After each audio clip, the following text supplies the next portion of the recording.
কালীগঞ্জে বিধানসভা উপনির্বাচনে সমর্থকদের বাড়িতে বোমা মারার অভিযোগ এবং তৃণমূল বিজয় উৎসবের বোমায় মৃত্যু হয়েছে মর্মান্তিকভাবে 10 বছরের তামান্না খাতুনের। তারই প্রতিবাদে মঙ্গলবার হুগলির আরামবাগে সিপিআইএমের বিক্ষোভ মিছিল অনুষ্ঠিত হলো। বিক্ষোভ মিছিলটি সিপিআইএমের এক এরিয়া কমিটির পক্ষ থেকে আয়োজন করা হয়েছিল। মিছিলটি হেডপোস্ট অফিস থেকে বেরিয়ে আরামবাগ শহর পরিক্রমা করে। এদিনের মিছিলে ছিলেন আরামবাগ সিপিআইএম 1 নম্বর এরিয়া কমিটির সম্পাদক সুশান্ত মণ্ডল, সুশান্ত চক্রবর্তী সহ অন্যান্য নেতৃত্ব কর্মীরা। বিক্ষোভ মিছিল প্রসঙ্গে কি জানাচ্ছেন সিপিআইএম নেতৃত্বরা, তাদের মুখ থেকে বিস্তারিত শুনুন। 24 আওয়ার্স আরামবাগের রিপোর্ট।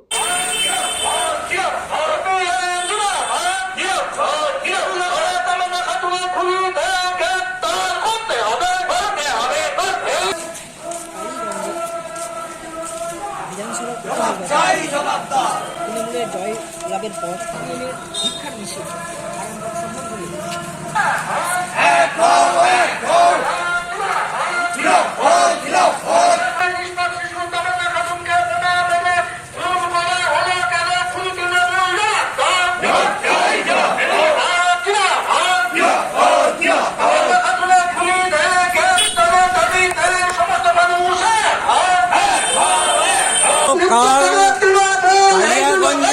কালীগঞ্জে বিধানসভা উপনির্বাচন ছিল। এই উপনির্বাচনে এক নির্লজ্জ ইতিহাস তৈরি হয়েছে। নির্লজ্জ ইতিহাস যে বিজয় উল্লাস যে তৃণমূল গুন্ডারা করেছে, রেজাল্ট ঘোষণা হওয়ার আগেই তারা বোমা রকেট নিয়ে মিছিল শুরু করে। এই বিজয় উল্লাস থেকে সিপিএমের বিভিন্ন বাড়িতে তারা আক্রমণ সাধিত করে বোমা করে। এরকম একটা সকেট বোমা থেকে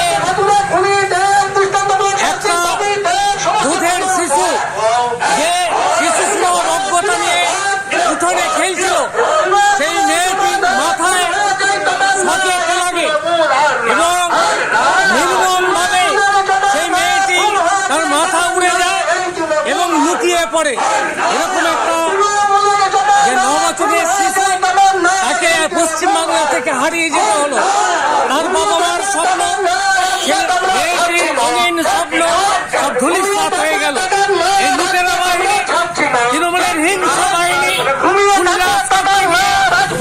আমাদের মা বোনেদের ইজ্জত নষ্ট করছে, সরকার সবকিছু ধ্বংস করার মূলে আজকে মায়ের চোখে জল, মাটি আজ রক্তাক্ত, বিষাক্ত ছায়া গোটা পশ্চিমবঙ্গে চলেছে। তাই আজকে আমরা প্রতিবাদ গলি থেকে রাজপথ, পাহাড় থেকে সাগর প্রতিবাদ মিছিল সাধিত হচ্ছে। প্রতিবাদ এটাই, আর কোন শিশু, আর কোন মায়ের চোখের কান্না আমরা দেখতে চাই না। সন্তানের পরে মন বসছে না, প্রচুর পরিশ্রম করেও আপনি আশানুরূপ পারিশ্রমিক পাচ্ছেন না, যার ফলে আর্থিক সংকট আপনার জীবনে দুঃখ এবং চাপের ছায়া ফেলেছে। দেনার ভারে জর্জরিত স্বামী স্ত্রীর মধ্যে প্রতিনিয়ত ভুল বোঝাবুঝি বেড়েই চলেছে। নতুন বাড়ি কিনেছেন, কিন্তু সেই স্বপ্নের বাড়িটা যেন আরো দুর্ভোগ নিয়ে এসছে আপনার জীবনে। আপনি ভাবছেন সস্তায় পাওয়া বাড়িটা নেওয়াটাই কি সঠিক সিদ্ধান্ত ছিল? এমনই সব দ্বিধাদ্বন্দ্ব এবং জীবনের কঠিন মুহূর্তে আপনাকে সঠিক পথে পরিচালিত করবেন আন্তর্জাতিক খ্যাতিসম্পন্ন স্বর্ণপদক ও স্বর্ণ মুকুটপ্রাপ্ত ডক্টর অজয় শাস্ত্রী। তিনি শুধু আপনাকে পথই দেখাবেন না, আপনার জীবনে সত্যিকারের সুখ, শান্তি, ঐশ্বর্য, অর্থ যেন সঠিক সময় আপনার কাছে পৌঁছে দেয়, সেই দায়িত্বও নেবেন। তার অভিজ্ঞতা এবং জ্ঞানের আলোতে আপনার জীবন হয়ে উঠতে পারে নিরুদ্বেগ ও সমৃদ্ধির পথে ধাবমান। তাই আর দেরি নয়, স্ক্রিনে দেওয়া নাম্বারে এখনই ফোন করে ডক্টর অজয় শাস্ত্রীর সাথে যোগাযোগ করুন। কে জানেন, হয়তো একটিমাত্র ফোনই আপনার জীবনকে বদলে দিতে পারে।